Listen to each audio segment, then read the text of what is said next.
पिछले कुछ हफ्तों से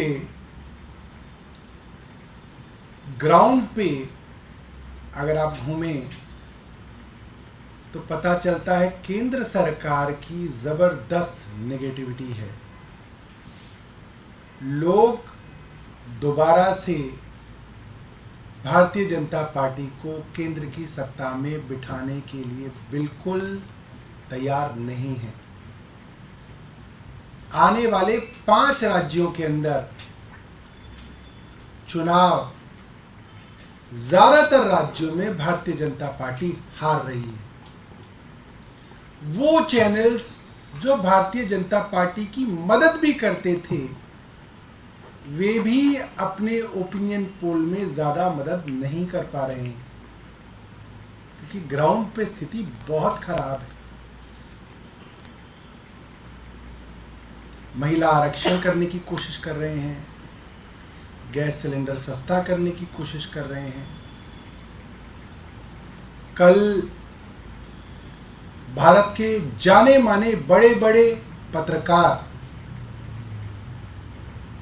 जो बेखौफ निडर होके जनता के सवाल केंद्र सरकार से करते हैं, उनके घरों पे छापे मारे गए, उनको पुलिस थाने ले जाया गया, सुबह से शाम तक पूछताछ की गई, उनको देशद्रोही बताने की कोशिश की। और आज भारतीय संसद में लोगों की सबसे मजबूत आवाज संजय सिंह जी को जिस तरीके से बिना किसी सबूत, बिना किसी ठोस कारण गिरफ्तार किया गया है, ये बात साबित होती है कि प्रधानमंत्री जी जानते हैं कि प्रधानमंत्री जी चुनाव हार रहे हैं और निराशा है, हार का डर है, बौखलाहट है, डेस्परेशन है, जिसमें अब इस तरीके के उलझुल काम केंद्र सरकार केंद्रीय एजेंसियों से करा रही है। और हर एक सरकार जो तानाशाही की तरफ बढ़ती है, उसके लक्षण होते हैं कि जब सत्ता जा रही होती है तो इस तरीके के कारनामे सामने आते हैं। और इसकी वजह से सत्ता बची किसी की नहीं है, इसकी वजह से सत्ता और तेजी से हाथ से फिसलती चली जाती है। और आप देखेंगे, आप इस प्रेस कॉन्फ्रेंस को याद करिएगा, 2024 के चुनाव के बाद इस प्रेस कॉन्फ्रेंस को मैं दोबारा से ट्वीट करूंगा कि ये जो बौखलाहट थी, इससे भी भारतीय जनता पार्टी का कोई फायदा नहीं हुआ। मैं रिक्वेस्ट करूंगा, आतिशी जी जो हैं अपनी बात रखेंगे, उसके बाद प्रियंका जी।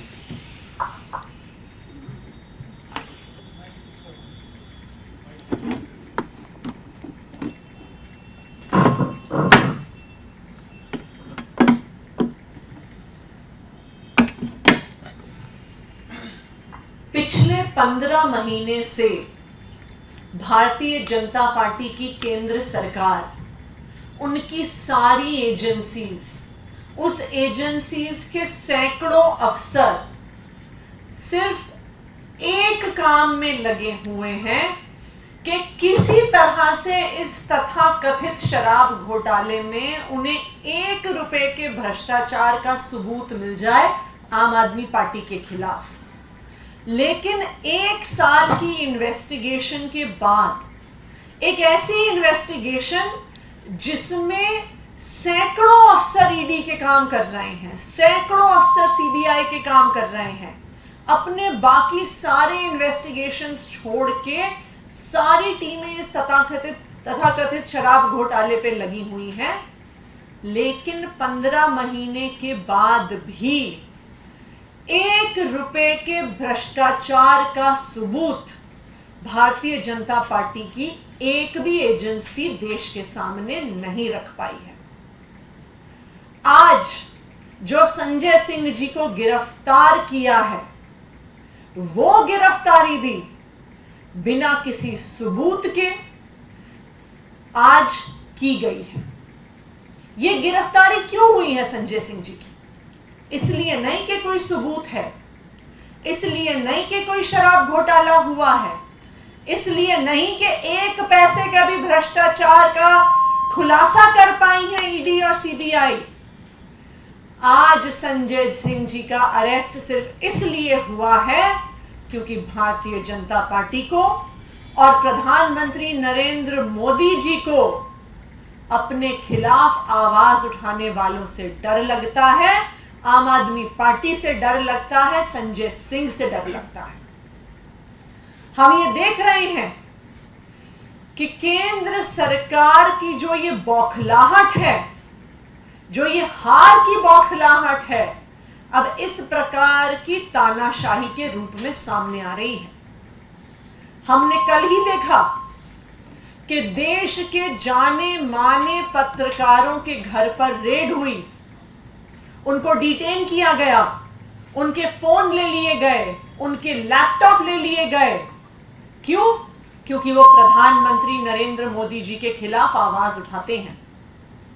कल शाम को हमने देखा कि किस तरह से टीएमसी के सांसद जब कृषि भवन गए, कृषि मंत्री से मिलने की कोशिश करी, किसानों की आवाज उठाने की कोशिश करी, तो टीएमसी के सांसदों को किस तरह से घसीट घसीट कर पुलिस ने कृषि भवन से बाहर निकाला।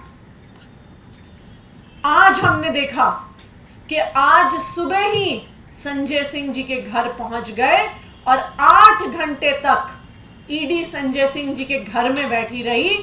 एक घर जिसमें मात्र 4 कमरे हैं, उन्हें पूरी अपनी छानबीन करने में भी 1 घंटे से ज्यादा समय नहीं लगता। 4 कमरे के घर में रहते हैं संजय सिंह जी। लेकिन यह पहले से एक प्री प्लान्ड स्क्रिप्ट था कि जाएंगे, 8 घंटे बैठेंगे और फिर कहेंगे कि 8 घंटे की पूछताछ के बाद संजय सिंह जी की गिरफ्तारी कर ली। ये भारतीय जनता पार्टी की हार की बौखलाहट को दिखा रहा है। ये प्रधानमंत्री नरेंद्र मोदी जी की हार की बौखलाहट को दिखा रहा है। आज उनको भी पता है कि चाहे आने वाले 4 राज्यों के चुनाव हो, चाहे 2024 का लोकसभा का चुनाव हो, देश की जनता ने अब भारतीय जनता पार्टी को बाहर फेंकने का मन बना लिया है। और जब भी कोई तानाशाही की सरकार देखती है कि उनका समय आ गया है, तो उसके बाद यही सिलसिला शुरू होता है कि जो उनके खिलाफ आवाज उठाएगा उसको जेल में डाल दिया जाएगा। और यही सिलसिला आज भारत में शुरू हो गया है कि चाहे पत्रकार हो, चाहे विपक्ष के नेता हो, उनको एक एक करके चुप करने की कोशिश की जा रही है। लेकिन मैं प्रधानमंत्री नरेंद्र मोदी जी को बताना चाहती हूं कि हम आम आदमी पार्टी के अरविंद केजरीवाल के सिपाही हैं। हम आपकी इन धमकियों से डरने वाले नहीं हैं। आप चाहे आम आदमी पार्टी के हर नेता को जेल भेज दो, आप चाहे हमें फांसी पे टांग दो, लेकिन आम आदमी पार्टी का हर एक कार्यकर्ता, हर एक विधायक, हर एक सांसद, हर एक नेता इस देश के संविधान को बचाने के लिए लड़ता रहेगा। आपने एक मनीष सिसोदिया को जेल में भेजा, 100 मनीष सिसोदिया खड़े हो गए हैं उनकी जगह लड़ने के लिए। आप एक संजय सिंह को जेल भेजेंगे, संविधान को बचाने के लिए 1000 संजय सिंह खड़े होंगे जो इस देश के दबे कुचले लोगों की आवाज उठाएंगे। और इतिहास गवाह है कि हर तानाशाह का अंत इसी तरह हुआ है कि जब उन्होंने अपने विरोधियों की, विपक्षियों की आवाज को दबाने की कोशिश की है, वहीं से उनके अंत की शुरुआत हुई है। और आज जो संजय सिंह जी की गिरफ्तारी हुई है, यह भी भारतीय जनता पार्टी की और उनकी सरकार की अंत की शुरुआत है। प्रियंका जी।